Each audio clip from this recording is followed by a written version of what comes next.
Nation, it's Tommy Boy coming at you this week. His Italian job and his family are off making memories together on vacation. But before he left town, he dropped an excellent issue of News of the Nation in our inboxes. And if you haven't put your eyeballs on it yet, please take a moment to do so this morning as you get home from the gloom. There is plenty to look in. Looking good, F3 Nation. This is Tommy Boy coming at you this morning as Italian Job and his family are off making memories on vacation. But before he left town, he wrote up an excellent issue of F3's News of the Nation, including, and not limited to, the annual report, as well as an update on Grow Ruck this weekend. In fact, as I record this, they are getting after their Kingmaker GTE 29 in the Pacific Northwest, which can only mean that Plainfield, Indiana is around the corner next month. Also, did you know that the heart and soul of F3 has been beating in Seoul, South Korea for over a year now? Italian Job sat down with Lassie to learn a little bit more about what those fellows are up to half a globe away. This week, let's get into it. We have three high-impact men from literally across the USA who are finding new ways to open new doors and break the mold as they bring in guys from across their regions that maybe we haven't thought of. They tell you a little bit about their varying events, how they got there, why they're doing it, and what they're going to do next to have an even bigger impact. So, enough of me flying solo. Let's get into it. Welcome back, F3 Nation. I am thrilled to be joined by three high-impact men from literally across the country, East Coast, a little bit down in the Gulf, and then all the way over in the West Coast, the left coast, my old stomping ground. So without further ado, let's dive into it. I'm joined by Softball from Pac Northwest. I'm joined by Hawgcycle from the NOLA region, and I'm joined by Akron right here in my backyard of Natville, aka Greensboro. Fellas, thanks to each of you for being a part of Stuff We're Trying. I'm excited about this because one of the best things, if not the best thing of F3 is giving it away. And you guys, in your own right, have come up with ways to engage the greater male community / the greater community of your region. And that allows us to answer the question of, if F3 in your region were to disappear tomorrow, would you be missed? And I would argue that each of you guys can officially answer with a resounding yes. So kudos to you. Let's dive into it. Let's start with a little name-a-rama. Left to right, Softball, you're on my screen first. Who are you? How long you been doing F3 and how'd you get your name? Yeah, thanks for having me. So I'm Softball, hailing from Puget Sound region, as you mentioned. I've been in F3 since 2019, so 3 years. And I got my name because at my first workout, I shared that I've always been around the game of baseball. It's all I really cared about playing growing up. I coach it now for my kids. Actually also coach softball for my daughter, which is interesting. So somebody thought it would be funny. Dilfer, actually, if you know Dilfer, he named me. Yep. He thought it'd be a nice dig to call me softball at the time. And I think I got pretty lucky with it because I actually have a lot of respect for softball and those going seeing those college girls playing. It's pretty amazing. So I definitely got lucky on my name. No doubt. I think of the old Brian Regan joke about getting hit by a fast pitch softball. I don't know why they call it a softball. That's not blood. That's blood light, right? Right. Awesome. Well, welcome to Stuff We're Trying. Hawgcycle will dive in with you out of the NOLA region. Who are you? How long you been doing F3 and how'd you get your name? Sure. Hawgcycle from F3 New Orleans. About almost 8 years ago, a buddy of mine forwarded me a email from OBT that he's like, this sounds crazy. I don't know what these guys in North Carolina are doing, but I don't want to go to this by myself because they might I don't know. It sounds like a cult. So will you come with me? And so we showed up at City Park. It was right before New Orleans was like one of the first, the expansion, the leap. It was, I think, us, Nashville, and Richmond. And so, yeah, we didn't know what we were doing, and OBT let a couple of guys name me. I'm from Arkansas, and I rode my bike there. We weren't too good at naming people at that time, so it came up with Hawgcycle. I like it. And I argue with you off record time that you can take ownership of your name and call it Hawgcycle. Yeah, I'm not that cool. Well, should you choose, there you go. All right, well, welcome in. Akron, if you'll round out the crew, who you are, how long you've been doing F3, and how many guys have you made cry at Grill Ruck? Not too many cry. Amazingly enough, I just finished growing in Arkansas, Hawgcycle, so that's kind of funny. Camp CO Glen 38, Akron.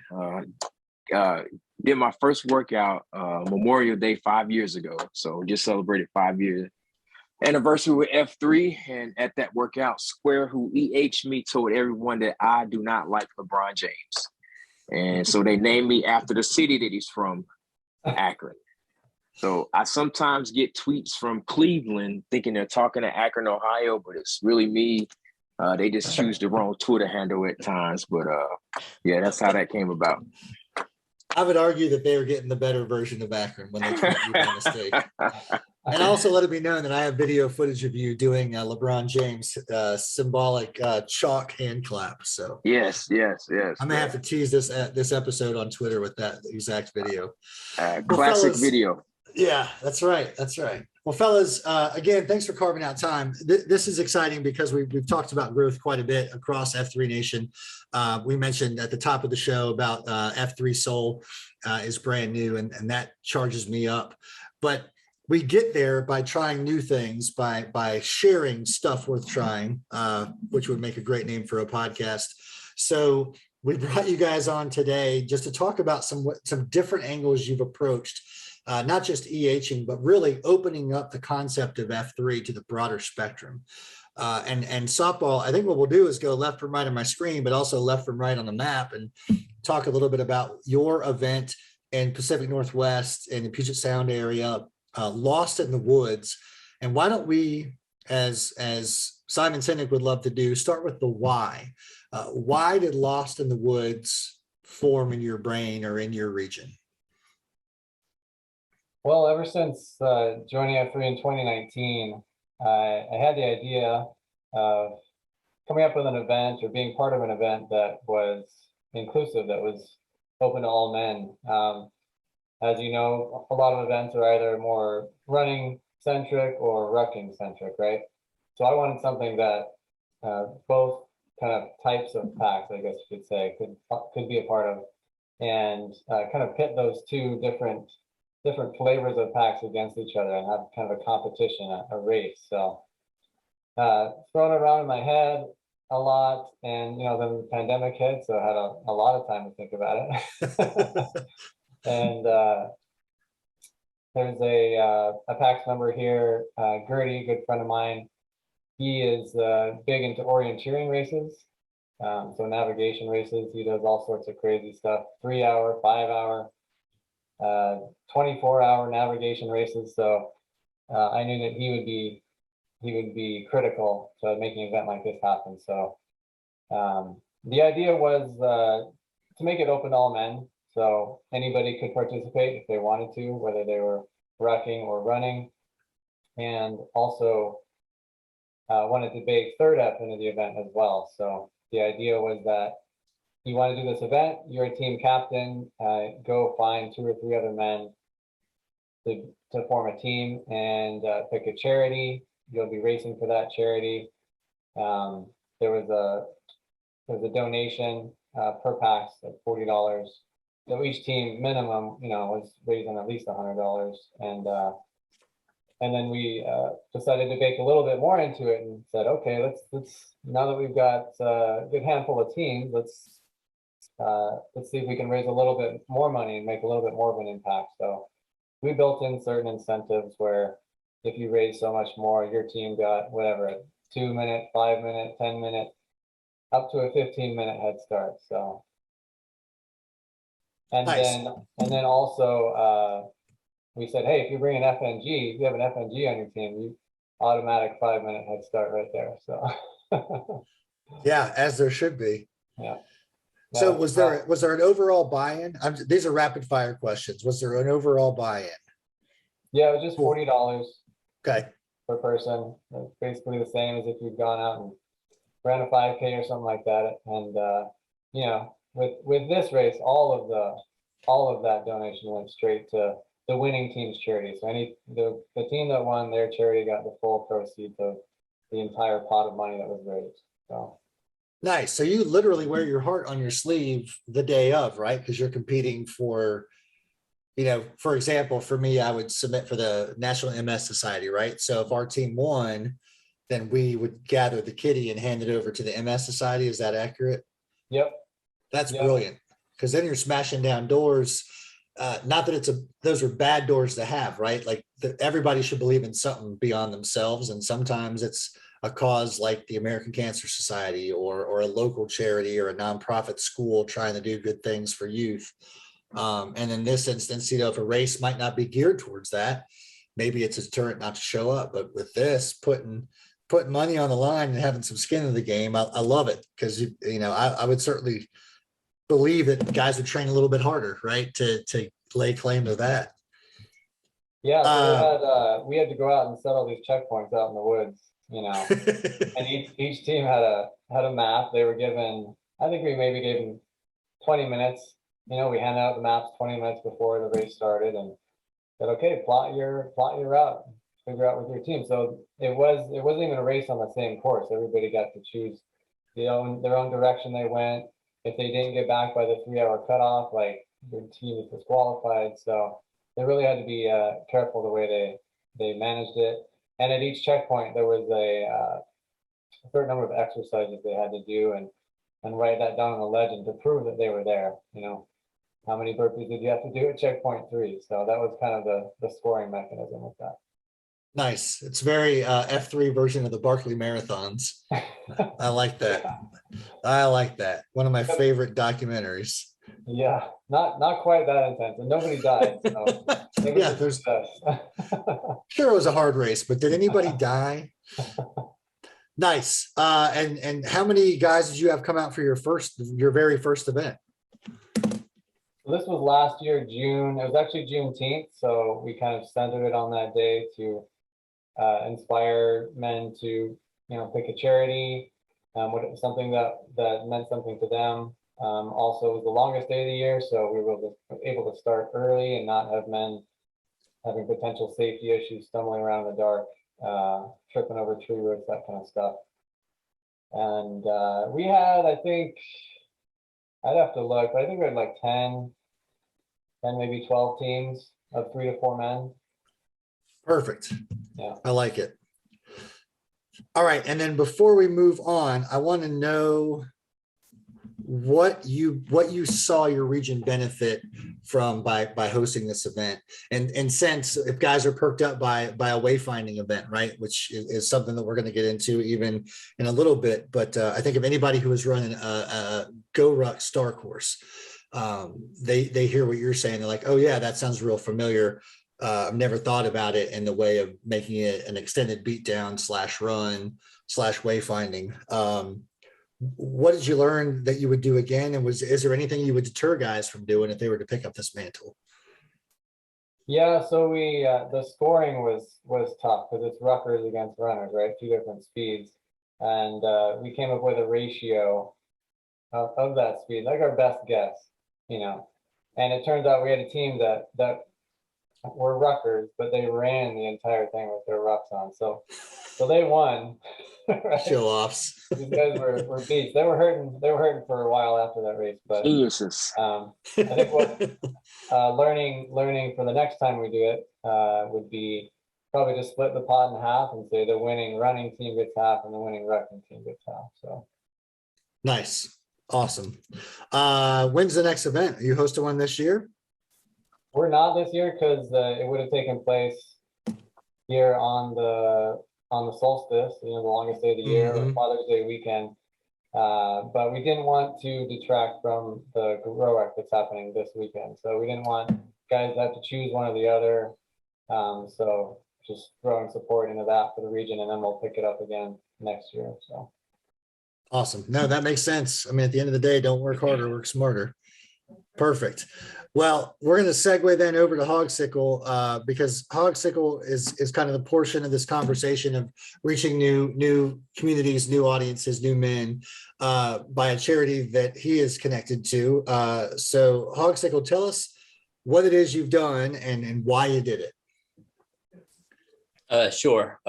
last year in 2021, I ran a 10K every day for the year in an effort to raise some money for Special Olympics. So I had my mom passed away in 2019 from stomach cancer.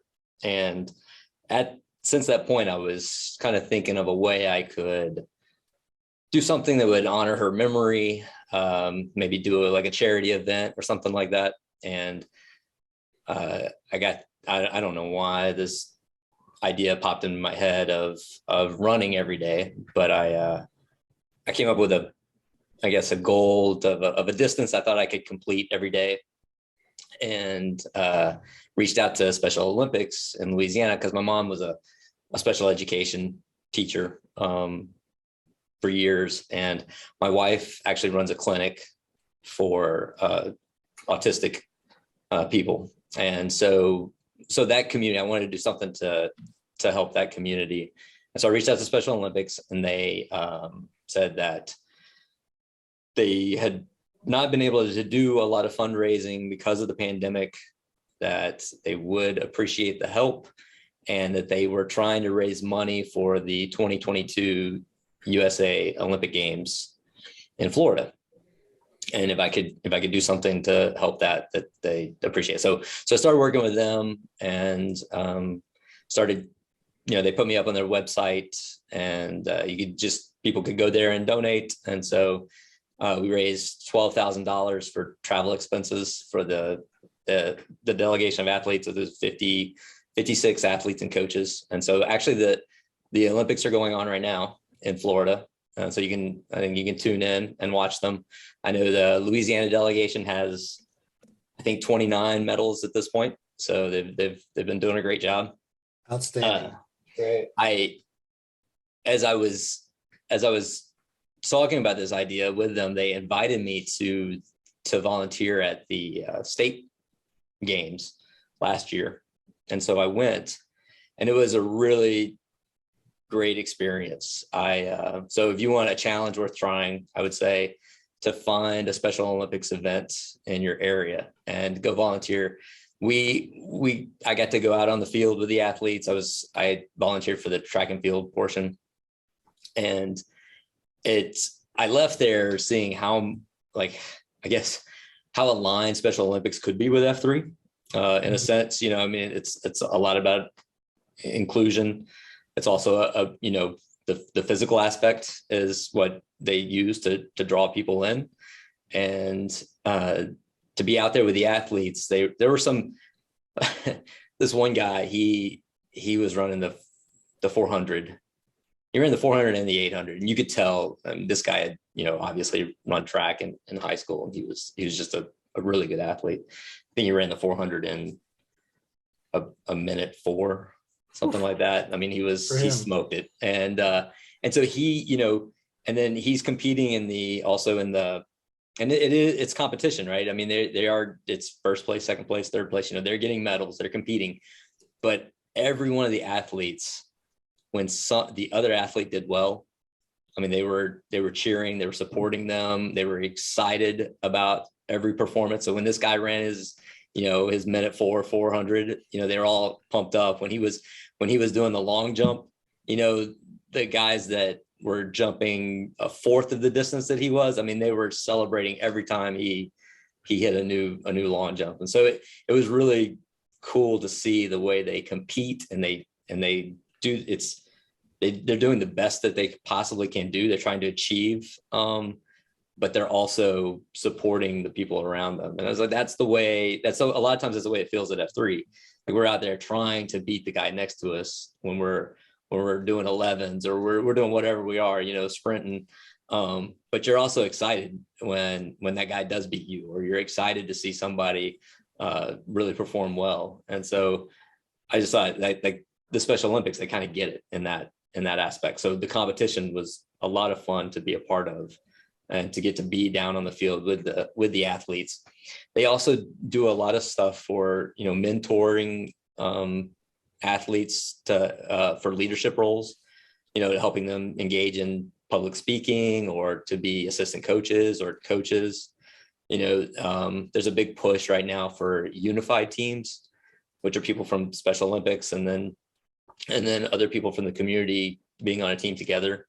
And so I think there's a lot of opportunity. And so I've had a few extra conversations with Special Olympics about, starting some kind of workout group, like a unified workout group between F3 and Special Olympics, or maybe it's something outside of F3, that also includes females from the Special Olympics community. But, so those conversations, nothing's materialized yet, but I think after they get back from the USA Games, we'll kind of pick up some steam on some of those conversations and see where that leads next. Yeah, our credo and their sportsmanship are nothing but overlapping, right? I mean, exactly. It's a symbiotic relationship. Have you seen any? I'm putting you on the spot with this question. Have you seen any men reach out, either living with something that would qualify them for the Special Olympics Games, or family members supporting another family member of such that have asked about joining F3 in your region because of your involvement in what you did? Not necessarily because of my involvement, but people that were already involved in F3. And so me and one of my good friends that's in F3 have kind of kicked around some ideas about, how we can start that unified group.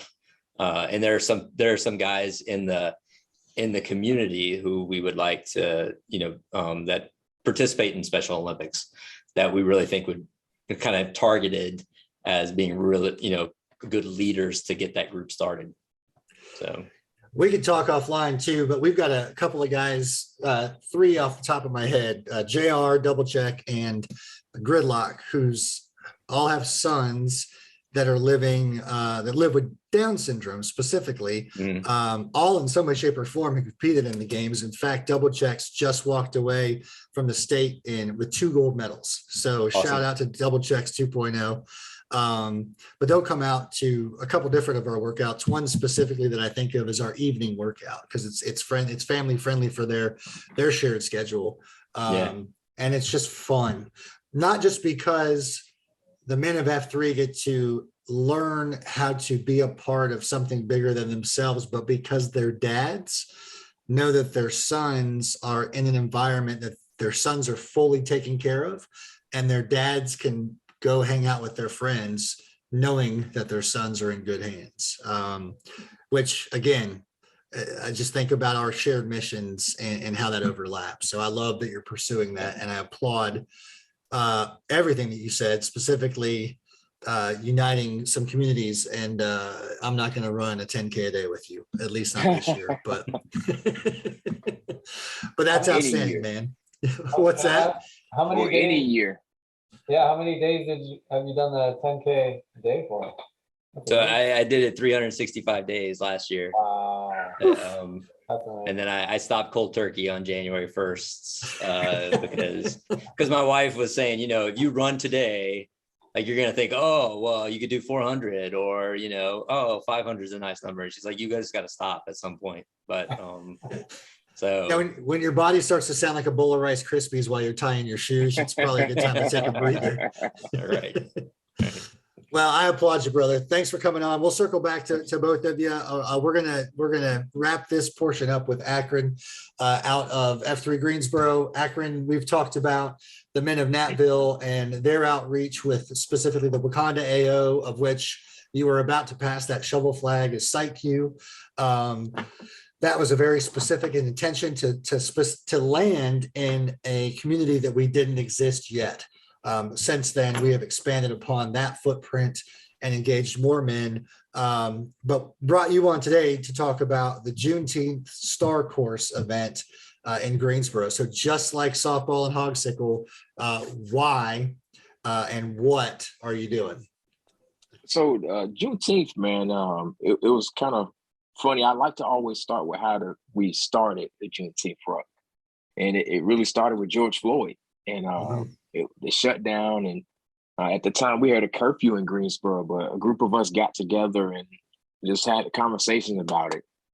And we decided to, put together a Juneteenth Ruck to just kind of educate the people. Greensboro has a very rich history, even for African Americans. And a lot of people, like I remember my first Juneteenth Ruck, was it the second one? When we went on A&T's campus, that was the first time a lot of people had been there. Mm-hmm. One of the largest HBCUs in the country and in the city, and a lot of people hadn't been there. But the Star Course, man, this year, we've normally done, 3 to 5 miles on our Juneteenth Ruck, but we added a suck factor, I like to say, and lengthened this one to 20 plus miles. There's also an 11 and a 5-mile version to still allow it to be family friendly, because there's been times in years past where we've had M's and 2.0s, which I love. But there's also a factor that we've kind of opened it up to make it a little bit harder for guys that like those type of things. But we combine a lot of different elements, physicality with the Star Course method and distance. You win your ruck, but you also, the stopping points are strategic because of Juneteenth and where we're stopping, what we're stopping for, what we're learning while we're there. I think it adds that component that really enlightens people. And it always draws me back to the first one when we went to the, was it a Veterans Memorial? Where we gave the GI Bill speech. And a lot of people had no idea about the GI Bill. And that just started a snowball of conversations just surrounding the history of the GI Bill. We started some sub F3 talks groups, read some books, The Color of Law, and a bunch of other things, just learning kind of the history behind why things are the way they are. And the bottom line to me is that even like with the Special Olympics, which you were talking about, like guys being around that helps them realize that, hey man, this is a lot bigger than what I think it is.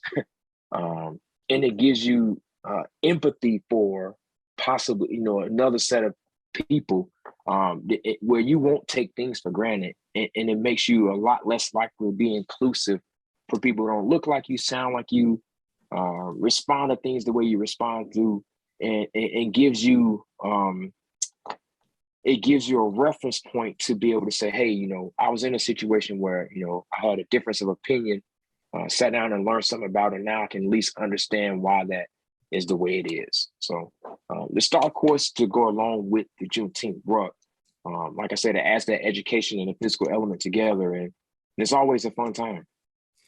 Yeah, I think any opportunity, right, to bring in new eyeballs to what F3 is about, but then also engage guys in a different way is a win-win. And all three of you have said your version of that exact statement. So all I'm doing is repeating what you're teaching me. Obviously I'm a little bit closer to this Juneteenth Star Course, and like you said, we have learned a lot. And it's powerful when you're a part of something bigger than yourself. What do you hope the takeaway is adding this Star Course element? Obviously we can engage some more endurance minded folks, right? But I think too, the fact that we're all going to end together and then feed into what the community has going on. When it comes to F3, what are the hopes that you think that we'll achieve when guys experience us for the first time through this event? I think the main thing is it's something for everyone, for that beginner that, hey, they're not looking at doing 20 miles anything. Hey, we got 5. For somebody who's just trying to, push it a little bit, we got the 11 and we got the 20 plus. Also, I think it's just impressive when you see a group of 100 or so people, kids, wives, husbands, Black, white, Hispanic, rucking or walking together in a group, and it's not a protest, it's not, something crazy going on, but we are literally a unified organization walking around, learning and doing something together that's going to be a betterment for the community. Like we literally had Fox 8 pull up on us the first time, just, hey, what are you guys doing? And the news station just pulled up because it was this disruption to the norm, but not in a bad way. Mm-hmm. I like that aspect of it. Yeah, I think if nothing else, and you just said it, we're disrupting the status quo. And if we can show up and do something different for the betterment of something bigger, great. if we can get some eyeballs on what we're doing without even asking, that's even better. If we can be intentional about people looking at us, Hawgcycle, I think of you, and that pays off in dividends because it feeds the mission that you're passionate about. That's phenomenal. And then, you know, when it comes to softball, it's like, hey, you've always said no about these boot camps or this thing or that thing. Well, we've designed an event for you. Grab a buddy, don't do it alone, and finish hard.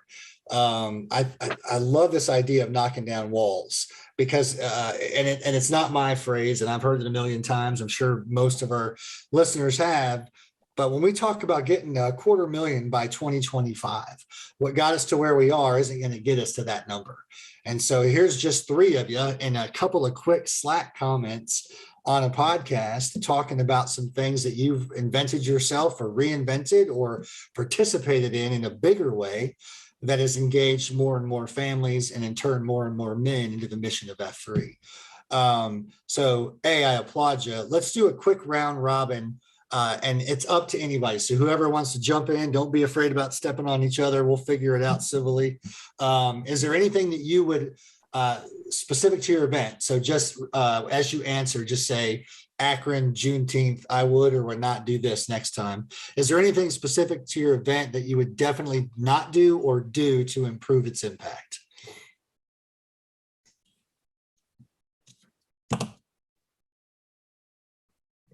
Sweet, you guys all nailed it. Right out of the gate. They were I would perfect. say, Yeah. I would say for Lost in the Woods specifically, building a more shared leadership.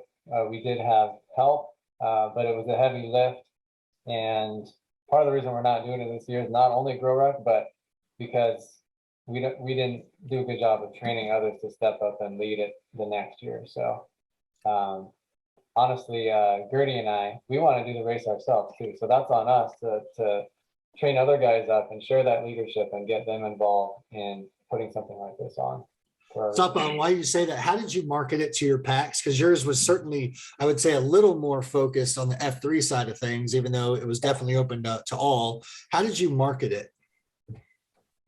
We came up with a promo video. So I enlisted a couple of guys to support and said, hey, come out. It was like, you know, March, I believe it was when we did it. So it was wet, it was dark, but we went out and did a little, put a promo video together, and I shared that out with the pack, just like a 2 or 3 minute video to kind of get them fired up for this new idea and, you know, what the basics of it is going to be like. And that gave us a good jump start, you know, something new that people aren't familiar with. And I think that really helped.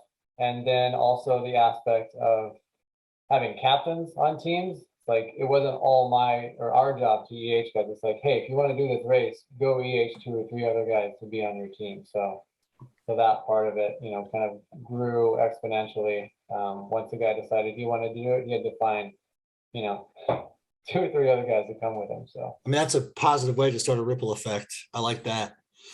Anybody else, would you change anything that you did for the better, or make sure that you didn't make a similar mistake that you could pass on to anybody who's interested in duplicating the footprint, at least, that you've created?